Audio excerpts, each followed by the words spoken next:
আসসালামু আলাইকুম ওয়া রাহমাতুল্লাহি ওয়া বারাকাতুহু। আলহামদুলিল্লাহ ওয়াসসালাতু ওয়াসসালামু আলা রাসূলিল্লাহি নবিয়িল কারীম ওয়া আলিহি ওয়া আসহাবিহি আজমাইন। আন আমর ইবনে মুররাহ আল-জুহানি রাদিয়াল্লাহু তাআলা আনহু قال جاء رجل إلى النبي صلى الله عليه وسلم فقال يا رسول الله أرأيت إن شهدت أن لا إله إلا الله وأنك رسول الله وصليت صلاة الخمس وأديت الزكاة وصمت رمضان وقمته فمن من أنا قال من الصديقين والشهداء।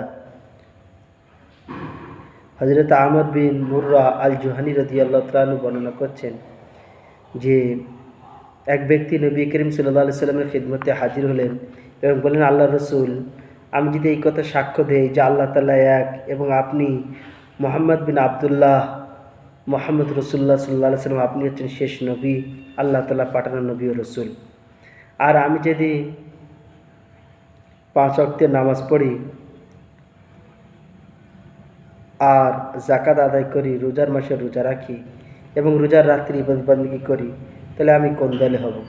নবী পাক সাল্লাল্লাহু আলাইহি সাল্লাম বললেন, তুমি সিদ্দিকিন ও শুহাদা মধ্যে অন্তর্ভুক্ত। এই হাদিসের দ্বারাই আমরা বুঝতে পারলাম যে রাসূল পাক সাল্লাল্লাহু আলাইহি ওয়াসাল্লাম তিনার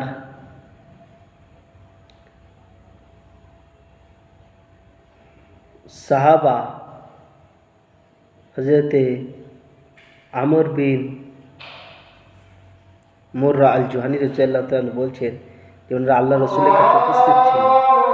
এমত অবস্থায় এক ব্যক্তি এসে বললেন যে আমি আল্লাহকে এক বলে স্বীকার করি, মুহাম্মদ রাসূলুল্লাহকে তিনার রসুল বলে বিশ্বাস করি, ফরজ নামাজ পড়ি, ফরজ যাকাত দিই, রোজার মাসে রোজা রাখি এবং রোজার মাসে রাত্রি ইবাদত করি, তাহলে আমি কোন দলে হব? নবীজি বললেন, তুমি শুহাদা ও সিদ্দিকিনদের মধ্যে অন্তর্ভুক্ত। তো আল্লাহ তাআলা আমাদেরকে ওই দলে অন্তর্ভুক্ত হওয়ার তৌফিক দান করুন। রোজার মাসের হক, আল্লাহ তাআলা ফরজ আহকাম পাবন্দি এবং শিরক মুক্ত ঈমান রাখা, রসুলের প্রতি ঈমান রাখা তৌফিক দান করুন।